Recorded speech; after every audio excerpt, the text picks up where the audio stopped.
We're on. Yes? Is it? Great. Hyvää huomenta. Oh, yeah.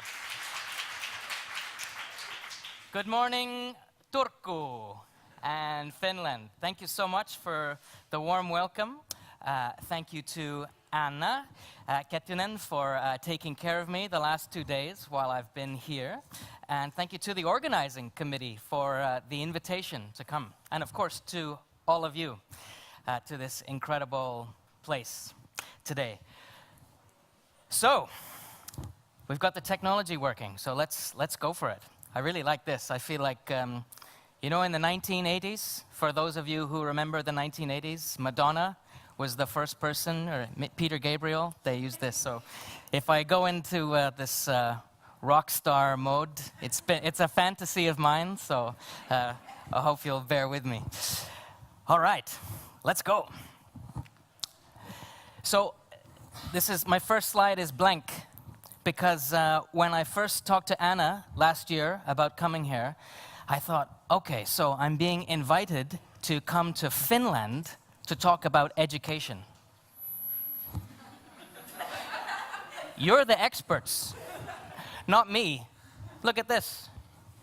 All of the media goes on and on about how fantastic Finland's education system is. And then the headlines come.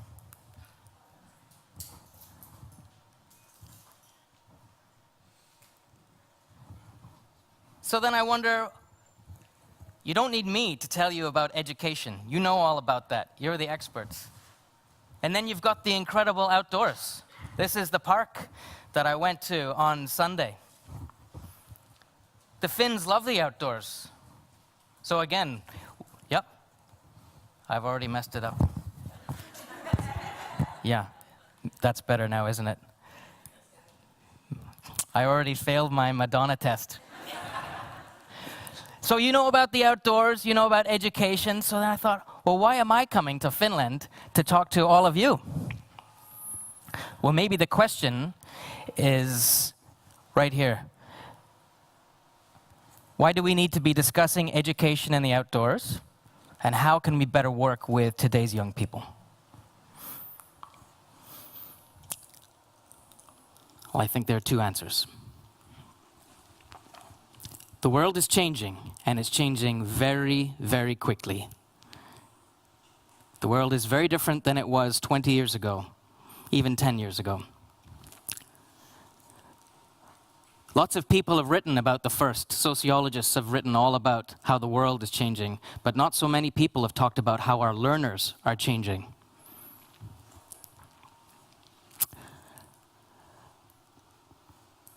So if our mission as educators is to help our young people become better citizens of the planet, my belief is that we need to think very carefully about how we work with today's young people, because today's young people are being shaped by today's world, and today's world is very different from the world 10 or 20, 30 years ago, or when you and I were children.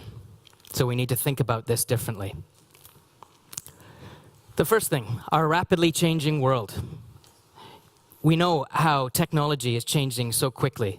Isn't it incredible? I mean, the way mobile phones have changed the way we operate within our social lives. Does anybody in the room not have a mobile phone, a cell phone? Wow, okay. Yeah. Some people wish they didn't maybe have a cell phone, yeah. Times are changing so much. This whole idea I really like of liquid modernity, where when our grandparents were young, they had a vision, or they had an idea of how life would be for them for the rest of their lives. Get one job, you stay in that job for 30, 40 years, you collect a pension, you retire here. But today's young people don't have that kind of, even though they might not it's a security of an idea. They just don't know where it's going. Life is like a river, it's constantly shifting now. We know about mobile, oh, no, that's not what I wanted to do. Come on, that's it. About mobile lives. That's another thing that's very different now. I have a privileged mobile life. I flew here from Scotland, took a train here from Helsinki.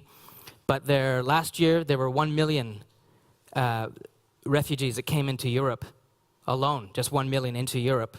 And you know all about that.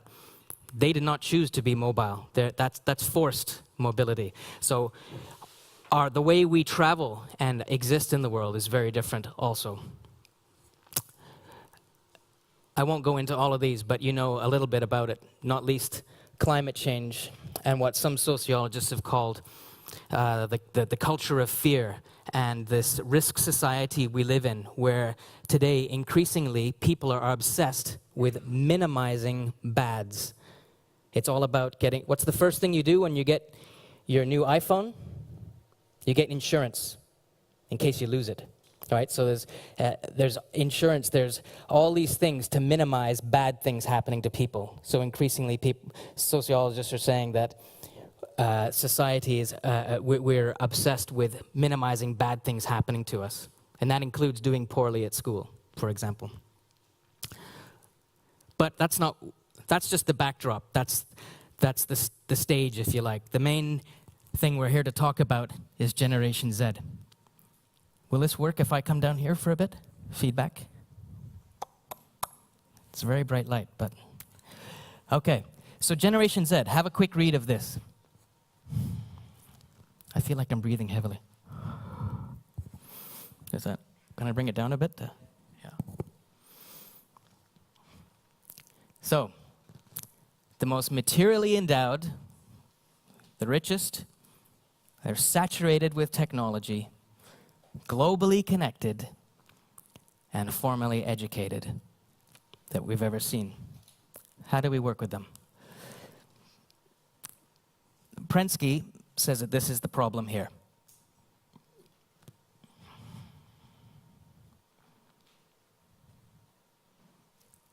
The education that we've been offering is no longer appropriate for these students, these young people. I think he's captured that really well. So, who are you? Who are the builders? Put your hands up. No builders? Oh, that's a shame. Who are the baby boomers? Okay. Generation X? Waha. So, I'm Generation X also, and the literature, oh, that's much better. Sorry for the camera, but it's much better with the light. The literature says that Generation X had it the best. Generation X had all the freedom, but without all the technological constraints that we have. So if you're Generation X, you can consider yourself lucky. All right, who's Gen Y? Put your hand up. Okay, so if you're Gen Y, the literature says that you are the most spoiled. You had it all. You were given lots of praise. Everybody was, no, you're good at this. You can have everything you want. So Generation X spoiled Generation Y, they say. Is anybody from Generation Z here? Woohoo! Just one? Another one at the back. So we will look to you when we talk about this today. And if you're going like this, no, that's not me, then we'll know I've got some things wrong. Are there parents or grandparents of Generation Z? Okay, great. So, what happened in 1995? Well, lots of things happened in 1995. You can shout it out. The economy started to get better, yeah? Something happened that has to do with computers. Yeah, the World Wide Web started. And so these are this is the World Wide Web generation, the internet generation. So here's the quiz. Let's see if our two Generation Z people in the audience can tell us what this means.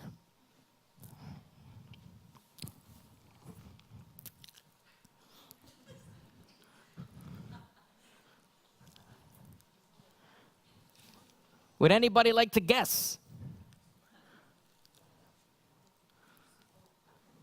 You probably can guess a couple of things.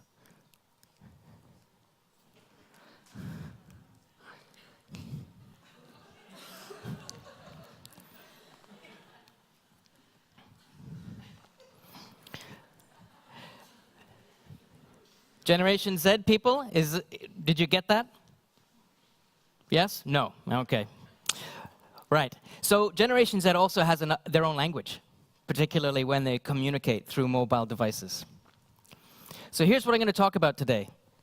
5 features of Gen Z, 5 ways that we can work with Gen Z, and one thing that I think is really important to keep in mind when we're thinking about our own educational practice. I suppose I could tell you the one thing right now, and you could all leave, but I think it will make more sense if we go through the other things first. Who are these people? And I'm sorry if I call generation they or these people, but I realize that there are many different kinds of Generation Z people. I've had some criticism in the past for saying, you can't just call them Generation Z. There are many different kinds of people within this category. Here are 5 features, and I'm going to give you, after this, 1 slide of each, for each of these bullet points.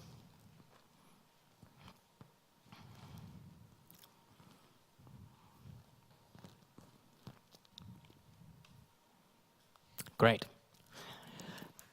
So, this generation is the generation that has seen all kinds of horrible stuff happen live on television and on the internet. No other generation has seen people murdered, killed, even tortured, or just accidents even happening in real time. This generation is, a lot of Gen Z is very scared. They're very worried about the future. There's so much uncertainty in their lives. Some of their parents who lived through the global financial crisis in the late 2008 and so on might have lost their jobs. So there are lots of Gen Z are worried about the future. Okay, and certainly the American statistics have been saying that this is a generation who are not risk takers. It's when they drive. If you're Generation X, maybe it was a little bit different. If you're Generation X and you're still here today, maybe it means that you were quite lucky that you survived Generation X. So they're very concerned about the future and they're not risk takers. That's the first feature of Gen Z. If you're interested, Dana Boyd has some excellent work, and she talks about how Gen Z inhabits a networked public. They are constantly connected through their mobile devices. People are taking their mobile phones to bed with them.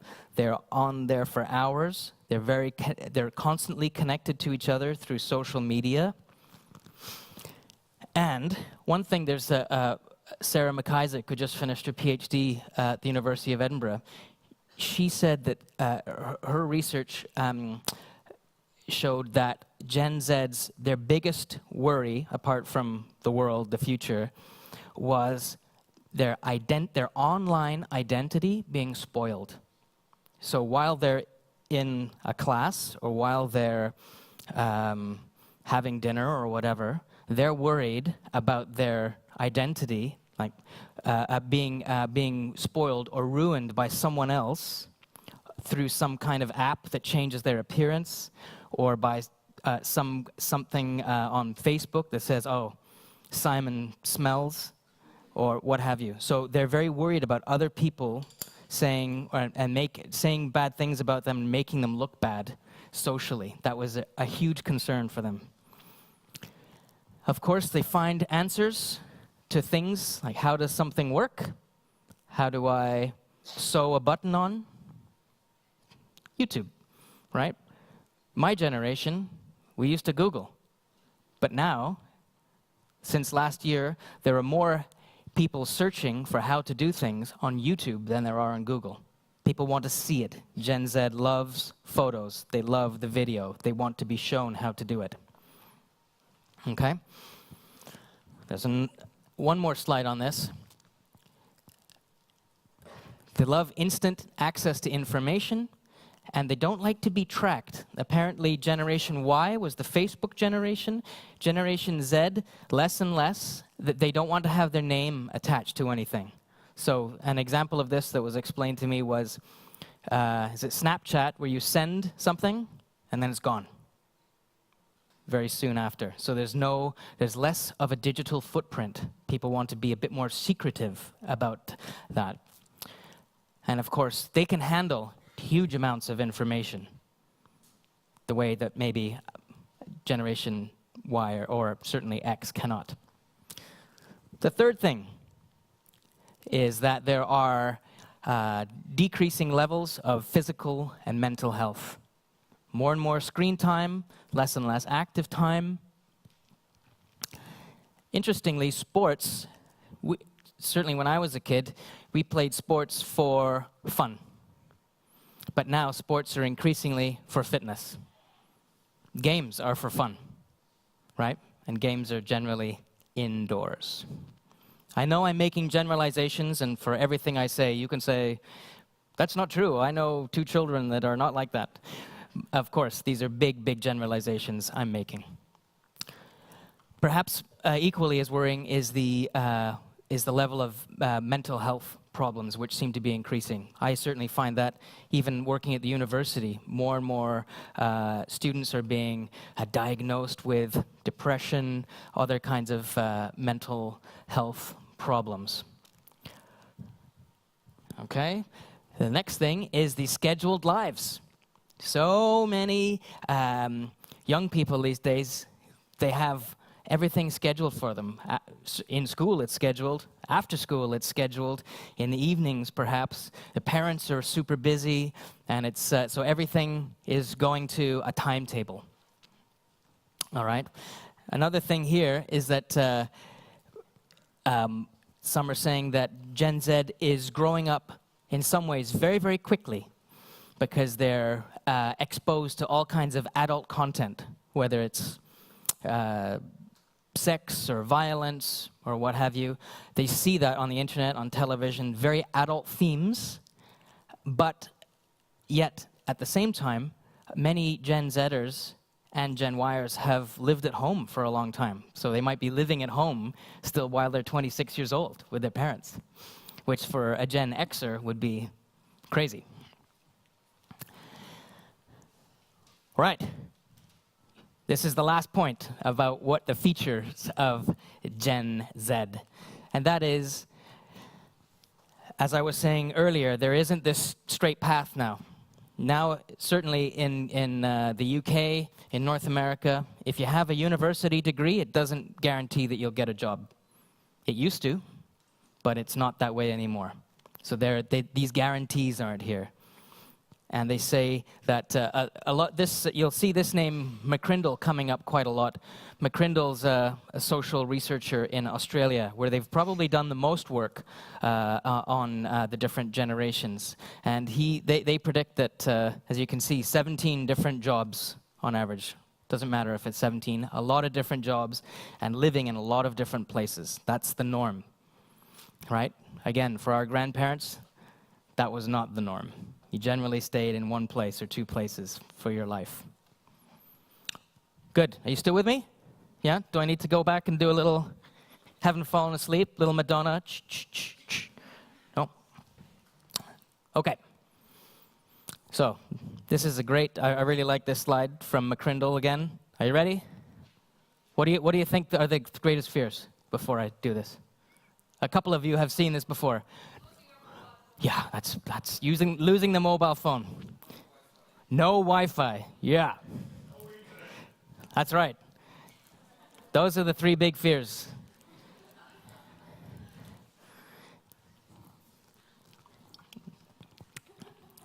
But I have something to admit to you. I think they're becoming my fears as well. Yeah. So, battery, Wi-Fi, gotta have it. McCrindle argues that that kids today don't have long attention spans, and he says that it's our education the ways we teach that are the problem, not kids' attention spans. I know a lot of us have seen young people who are playing a video game on their Xbox or PlayStation. They have no trouble with attention span if it's something they're very interested in. So maybe that is part of the answer for us as educators. So this is the second part here. How can we help Generation Z learn? What do they need? Well, that's my other sort of But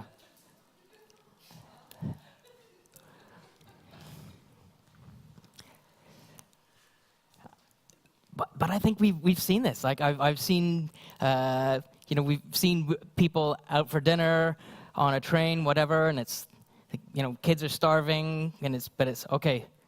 What's the Wi-Fi code in the restaurant so we can let them get on with their lives, and the food will come later.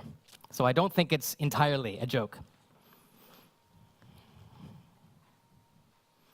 So I think there are 5 things that Gen Z needs and that we can keep in mind when we're designing our educational practices. And I'll give you a slide on each one. By the way, if anybody wants a copy of this, I'll put it on a PDF, and you can just email me. I'll just need to put my email somewhere.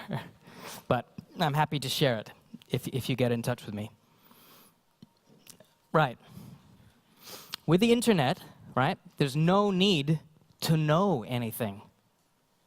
I don't need to know what the capitals of all the 28 or soon to be 27 countries in the European Union, because I can just Google that. I can find that information, right?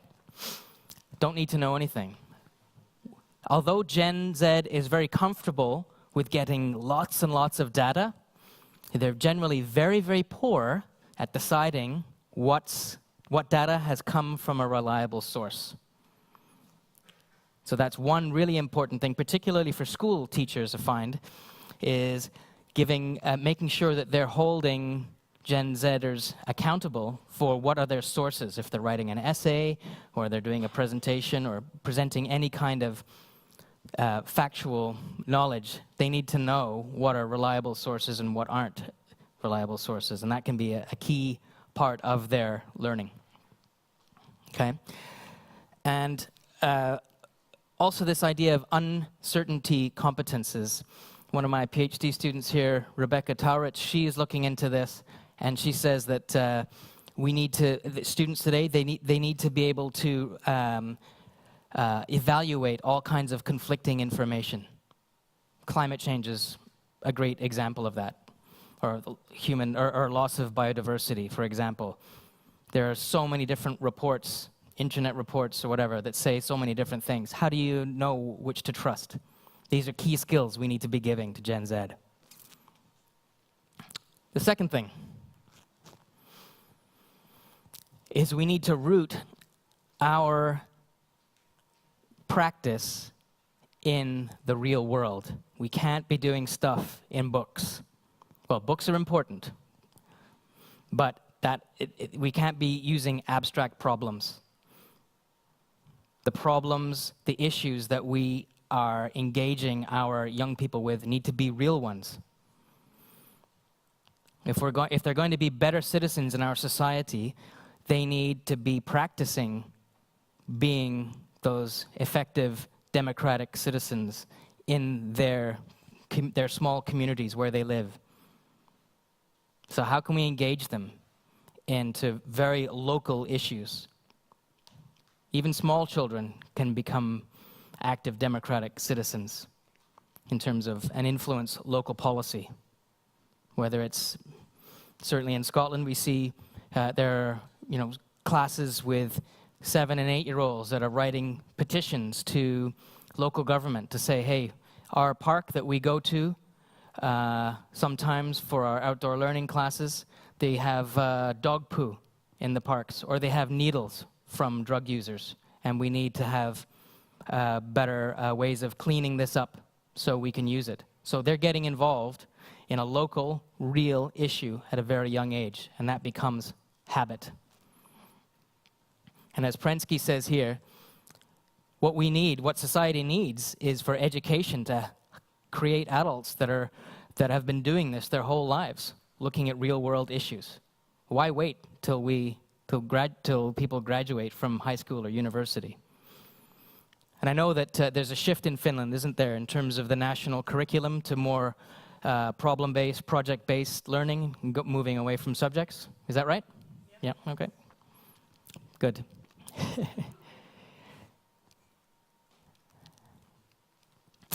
Another thing, I think this is number 3, that Gen Z likes is they want to create stuff through different kinds of media, whether it's the kind of media that you can work on at the same time with people that aren't even in the same room necessarily. So using wikis and interactive media, lots of graphics, creating videos, sharing videos about their places. Some of the most recent work in place-based education is not just about understanding our place and transforming our place. It is about then sharing the activism that's being done in that place with people on the other side of the world, because we can do that now with the technology. And so your class can learn about, can share what you're doing, what's your big issue. You can share that with a group in Singapore, and they can share what they're doing with you. You can work on stuff together. So there's some really fascinating, innovative education that is happening out there. And of course, Gen Z does not like what is happening right now. The sage on the stage talking to you while everybody sits. Generation Z. I apologize to the 2 Generation Zers. This must be killing you. Good. Power. That's what I mean when I talk about agency. Gen Z wants to feel like they've got the power to change stuff. They've got the power to do stuff, make things happen. That comes from choice. But the experts tell us that too much choice is a bad thing. There is a role for the educator, and the educator is to kind of choose the choices, if you like, so that they can be ones that are cognitive choices. So they're not choices like, do you want to have pasta or rice for lunch? It has to do with, what are we going to learn? How are we going to learn it? And this feedback, Gen Z loves constant feedback. They want to know that they're on the right track. Am I doing okay? Is this right? So for Gen Z, educators are more coaches than, again, what I'm doing now, the kind of the expert lecturer, right? It's all about coaching, standing beside the student, saying, how are we going to do this together? And certainly in some of the work I've been doing recently on adventurous learning, this uncertainty can be very powerful. It can be used. So we don't know what we're going to learn, and the teacher is not an expert. So it's uncertain for the teacher as well. The teacher becomes learner. I mean, this is stuff that you all know as educators. But it really seems to resonate a lot with Generation Z. And this is, I think, a good summary, if you want to just read that, by Stefano and colleagues, about this idea of autonomy support. So we want our students to become autonomous, right? We're not going to be with our students for the rest of their lives. We only have them for a short time. So we need to give them, we need to be the ones supporting them as they become more and more independent.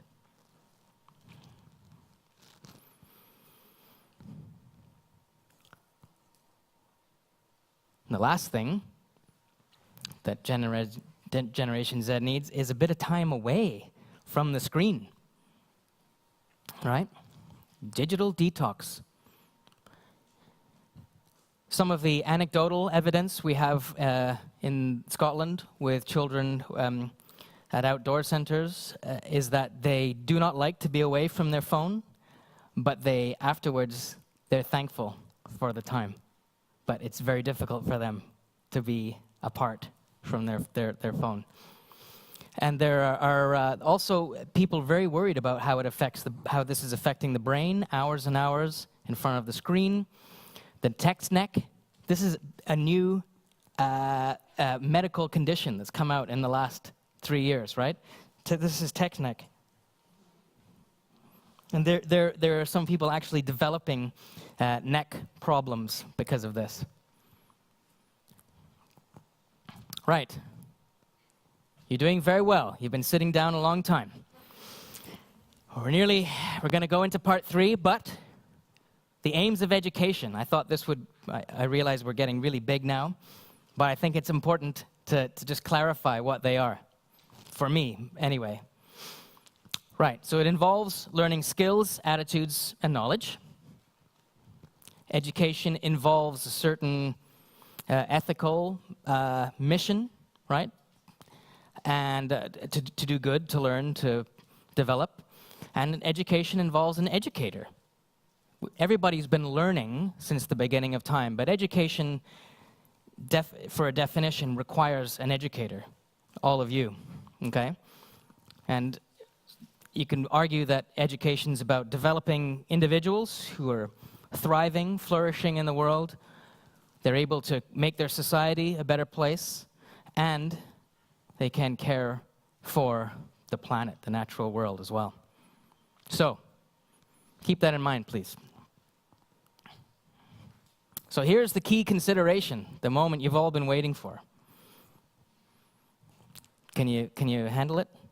Are you ready? I hope you won't be disappointed. It won't be an anticlimax. It's very vague. Meaningful engagement. So now you're thinking, what do you mean by meaningful engagement? So I'll try and explain. Have a look at these 3 products that have come out in the last few years. And please, maybe just take 1 minute to discuss with your neighbor what you think might be good aspects of these products and bad or negative aspects. So please take 1.5 minutes to have a quick discussion with the person next to you about what might be good and what might be not so good.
I have a toy. Look at this toy. If you speak into this box, you can tell us what you think. Would anybody like to share with us a couple of things they were discussing? Please put your hand up if you'd like to just feedback a couple of points.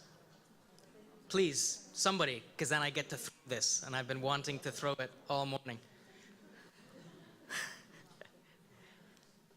Oh, come on. Okay, I'm going to move back because I want to do I want to use this. Right? This is, just throw it anywhere. I just thought into this one. Climbing, the automatic device makes you possible to climb by yourself and make it independent of other people, but that's not also the problem because you don't have the communication with the belayer. And that's one strong aspect of climbing actually. GPS, nice, but you don't get the big picture.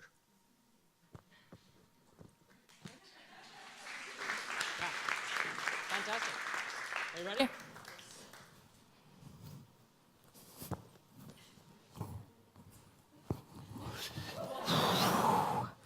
So which way? This way? Yeah, yeah.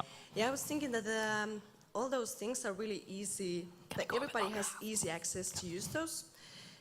And I said that for me, when we were discussing, that's really nice. I like these devices, but I'm really nearby the generation Z. But the other thing, what we came up was the safety issues and how we can secure that everybody knows how to use those. Mm. Great. Should we have one? Thank you. One more person? Anything to add? Yeah. Yes, hello. I was saying that these are devices and we are reliable on these devices, and I think that we should go hands-on to nature more than through these devices. Also this, what is this, GPS? We need to learn to see our nature and our environment and learn to, how do I say it, orienteering, true skills which are inside our head and our hearts. I agree. Nice. Okay, so I think we're on the same page, many of us here. So some would say it can make the activities safer, right? Nylon ropes are much better than ropes made out of kind of organic materials. Maybe Gore-Tex can make you more comfortable if it's raining. Some people say that, well, if you have Gen Z, maybe give them a GPS. It might excite them more than a compass. All right, and it might be much easier than cooking to just take a bag, put boiling water in it, and then you have a meal. Then maybe that's easier than cooking a big whatever, pasta and sauce. Equipment is all of those things that you saw on the other page. If they break, it's pretty difficult to fix them when you're in the field, right? They're expensive, and generally, there's only one way to use them. When you're using kind of more traditional equipment, one piece of equipment can be used in all kinds of different ways, but there's only one way to use a jet boil. There's only one way to use that belay device when climbing, all right? And so it takes away from this idea of deep knowing how to do something at a very deep level. But there's this thing, this is my biggest concern. They put barriers between humans and other humans and the surroundings. These modern devices, whether it's a belay device, a fancy stove like that, or an iPad, they change the way we interact with the natural world and with each other. This is my big concern. So, the key consideration that I offered to you is meaningful engagement. So we're getting closer. We're also getting closer to the end. Maybe you'll be happy to know, because you're probably ready for some coffee. So, this is how I define this.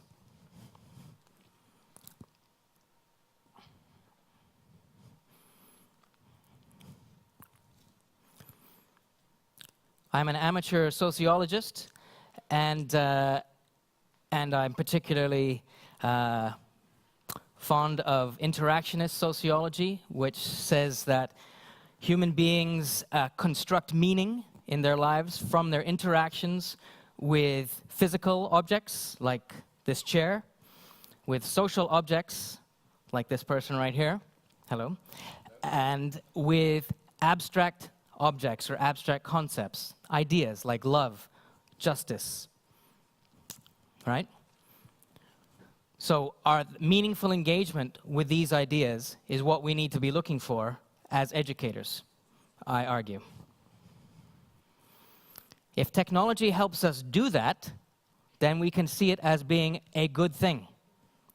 If it puts a barrier in the way of this direct engagement with ideas, with things, with people, then I think we need to think about this a little differently. I'm critical of that.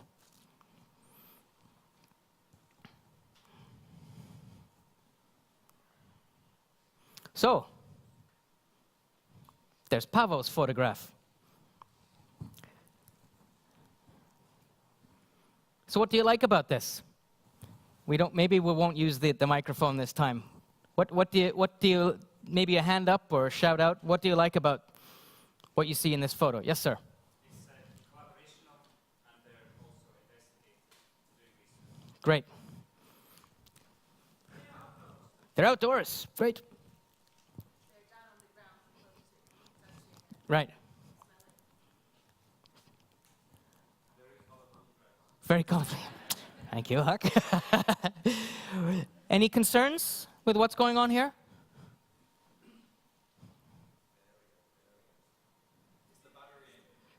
Yeah. The Wi-Fi. We don't have the Wi-Fi connection. We have 4G though. Yes. No. Looking at the screen, not the surroundings. Oh, or like they're getting the text neck. Yeah. Okay, good stuff. So I think we need to be asking questions of our modern practices when we see them. So, mobile devices outdoors. There's increasing literature on this, but there's not a lot. And the most of it that I've read has been about museum visits, going to museums.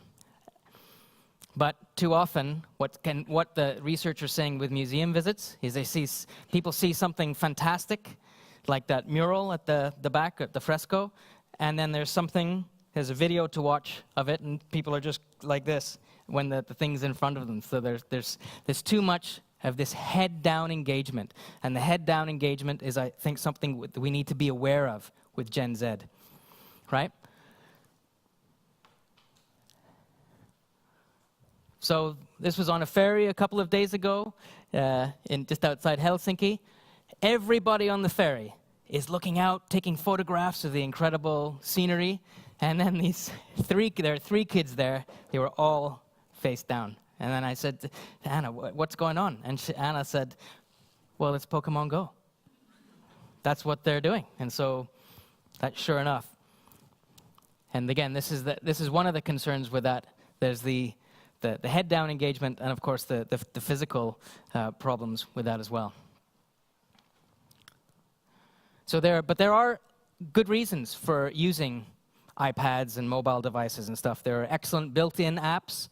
There are some really good mapping apps. If you're into bird calls and tree identification and so on, they can be really helpful there. And you have an expert in Finland named Paavo right over here, who did his master's dissertation on that. And Paavo claims that if you're trying to figure out how can I begin with this stuff, use the mobile technology to re-access information that you've gathered when you've been out, right? And you can use that for these reasons, right? To help with discussion, lesson continuity. Continuity is a really important one. Of course, it's one of John Dewey, one of his big concepts from 100 years ago. And that's especially something that we need to keep in mind as outdoor educators, I would argue, is we need to be linking very, very carefully what happens in the classroom to what happens outdoors to what happens back in the classroom. And there needs to be a really nice thread.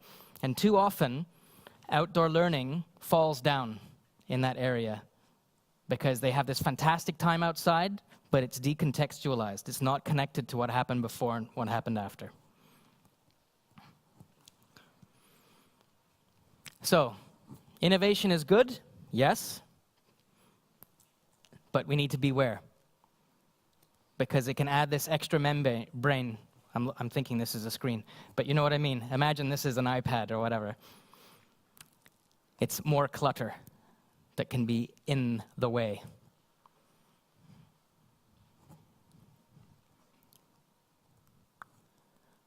So we have a balancing act, right? On one hand, we know some of Gen Z's, the characteristics of Gen Z. We know how they like to learn, so we should be catering to that. We should be saying, hey, I'm a modern, well-trained educator. I can help you, Gen Z.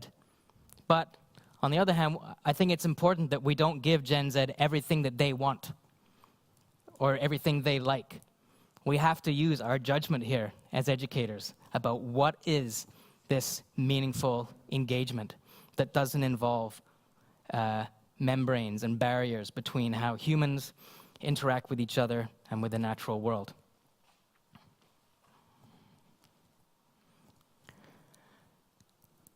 So, this is the final slide. You've done very well. So let's move away from this idea that Gen Z is all about using technology and keeping kids excited, because as educators, really, our main question needs to be, when you start any lesson plan, right, it's what are the learning outcomes? What are the learning outcomes for your educational enterprise?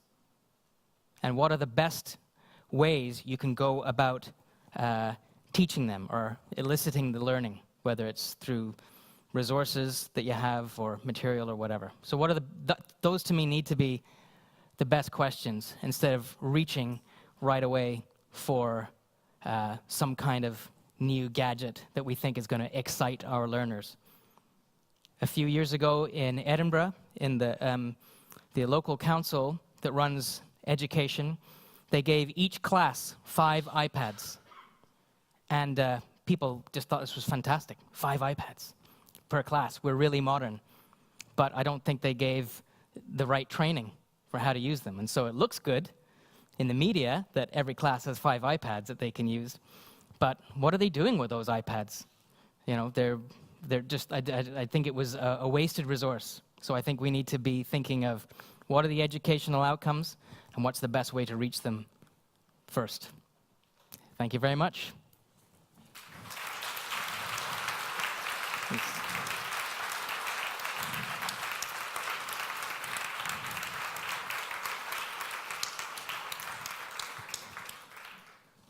So I think we have time for a couple of questions. We have about 10 minutes time 10 minutes, for okay. questions, so we can Enough have several questions. Enough for 20 questions. Not Oh. quite. There's Generation Alpha, by the way. I meant to put that in earlier. So if any of you are wondering what some people are calling the generation born from 2010 onwards, Generation Alpha. All right, let's have some questions and some discussion. We get to get the square out again. Okay. Huck. Okay, be nice. No difficult questions from you, please. So I first want to maybe bust a myth about the Finnish educational system. It's even the Finnish educational system only manages to attempt to teach survival to our offspring inside a system that itself does not survive. And I would like to, I don't know, not challenge, but maybe add to you. You said the aims of education is to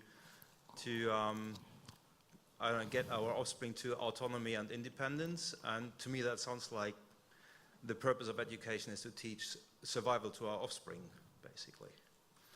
And survival to me means a sustainable lifestyle. So, and you said that the world has changed a lot. I think it actually, the main things have not changed. Still, nature is the only place on earth. We are still born naked.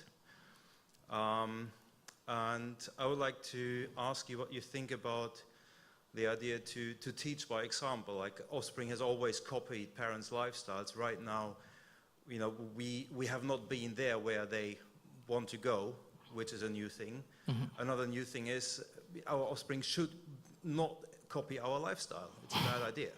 I agree. So, the question is, if we, want to take education serious as parents, educators, whatever, we need to be taken serious by our kids, by the upcoming next generations. And they will only take us serious if we are honest and not just tell them you need to live a sustainable lifestyle, not just more sustainable, we have to do it ourselves. And I would like to know how you think about this in the context of adventure, fancy gadget, outdoor education. I agree with you. That's a great comment.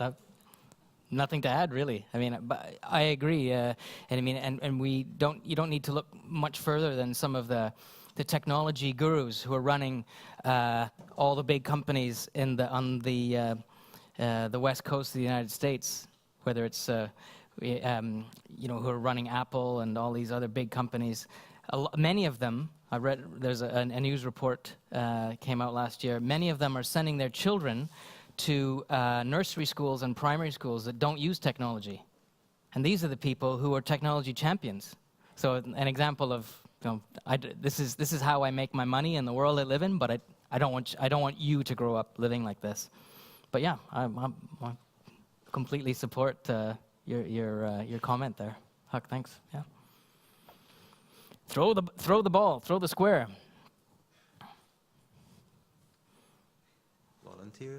Volunteers. Everybody's thinking, don't throw the ball. We want to go to coffee. Okay.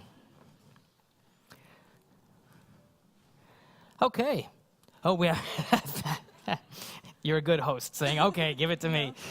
Oh, No. I don't need. I'm the dying to catch box. it.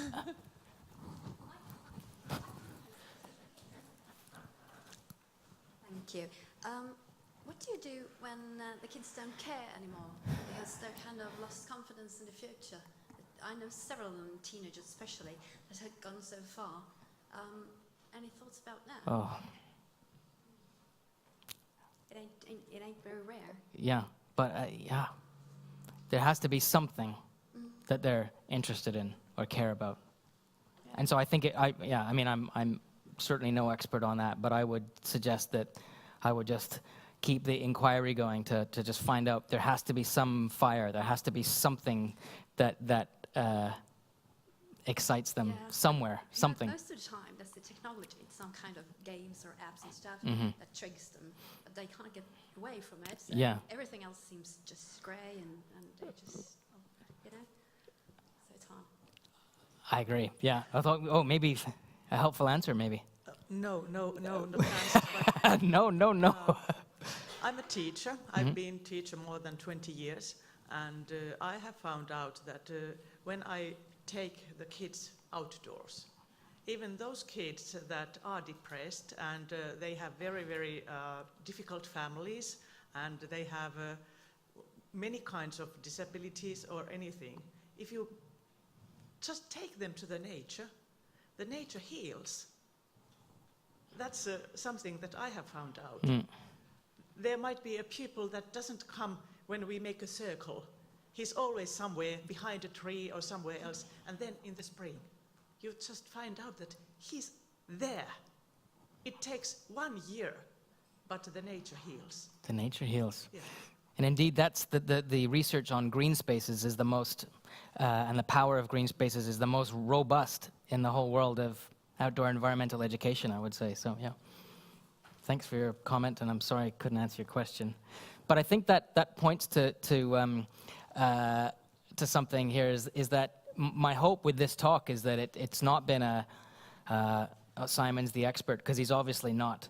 But my hope is that this will start a conversation, and there'll be discussions that you can have when you're having your coffee or a beer tonight, and I hope we can continue that. I think do we have time for one more? Yes. Yep. All right. So we do have the great belief of technology here in Finland, and not as something that aids us, but something its solution itself. So do you have any idea where this come from? What is the philosophy behind it? Behind? The belief of technology. As the technology itself is kind of solution. Yeah. It's not something that aids us towards solutions or anything. But in terms of how we use it, how should we use it, you mean? No, but kind of what is, how you thought, what is behind it? What is the philosophy of this technology belief that we have? Wow. Yeah. Anybody else? You mean in terms of us as human beings today and our belief in technology? And, well, I don't know that we have belief in technology anymore. I think that perhaps 30 or 40 years ago, certainly the moderns who, from the Industrial Revolution up to, say, the mid-'80s, thought that technology could fix things. The world was calculable and fixable through technology, controllable through technology. But increasingly, sociologists seem agreed that we don't believe that anymore, and that's part of the scary thing, is that we are really not in control of so much that we do. That with all the technology we have and all of the knowledge we have, we can't predict very much or as much as we would like about how we live in this world or what we're going to be doing in 20 years. Because I think that's the fascinating part about where we're at today, is we're trying to teach young people, and maybe we're not even teaching them, we're working with them, maybe we can say, for a world that they're going to inhabit as adults in 2, 5, 10 years, and none of us know what that world is going to exactly look like. So how can we possibly educate these people for a world that we don't even know what it's going to look like? So I realize I did not answer your question, but I tried to say something clever instead, and so I apologize. That's the old trick, huh? You get a question you can't answer. You get a difficult question with a long one like Huck, and you say, thank you for your comment. And then if you get a question that you really don't know the answer to, you say something else. So thanks for your difficult, good questions. Yeah. Thank you very much, Simon. This was a very fun and wise lecture. I think we all enjoyed it. Thank you.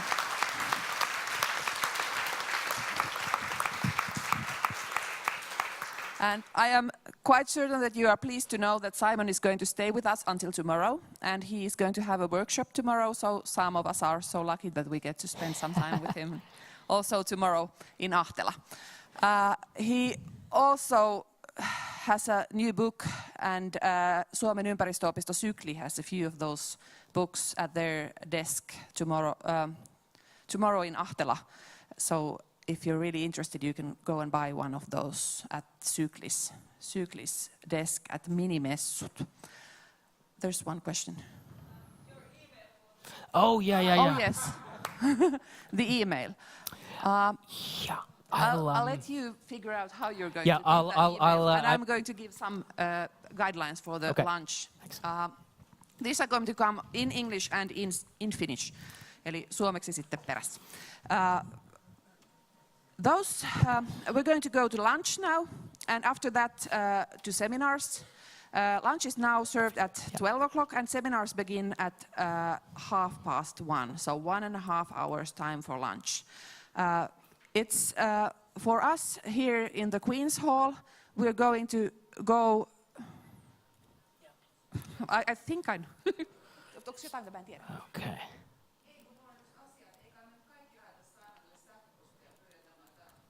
Niin, joo. Yes. Käyt sä kertoa sen Simonille? I can't see it. Hyvä. All right, but now to the lunch. Please. So we're going to go to the front yard where we had the opening ceremony, and lunch is served there. It's correct now. And it's vegetarian and it's even vegan, except for the vegans, the dessert, the muffins, they're not vegan. So you go there to the same place as everybody else, and then you take your muffin and you switch it to something else that is vegan. All right. There is somebody, I mean, it's arranged there, so vegans don't go to the special diets place. They go to the same place as everybody else. They have the desserts there for you as well. Eli suomeksi sama juttu. Lounas löytyy Esilinnan pihalta, sieltä missä avajaiset oli. Se on kasvisruokaa, ja se itse lounaskäärö, rieska tai mikä se nyt olikaan, niin se on siis vegaaninen, mutta jälkiruoka ei ole vegaaninen. Eli vegaani saa vaihtaa sen muffinsin sitten johonkin toiseen, oliko se vegaaninen jäätelö vai mikä siellä paikan päällä. Mutta vegaanitkaan eivät mene tällä kertaa erikoisruokavaliopisteeseen, vaan tulevat sinne minne kaikki muutkin. Vaan niin kuin tämmöiset vahvat allergiat, niin ne sitten sinne erikoisruokavaliopisteeseen. Erikoisruokavaliot löytyy aulan parvelta, sisääntuloaulan parvelta. Sieltä missä vessat on, niin siinä yläpuolella on ne parvet.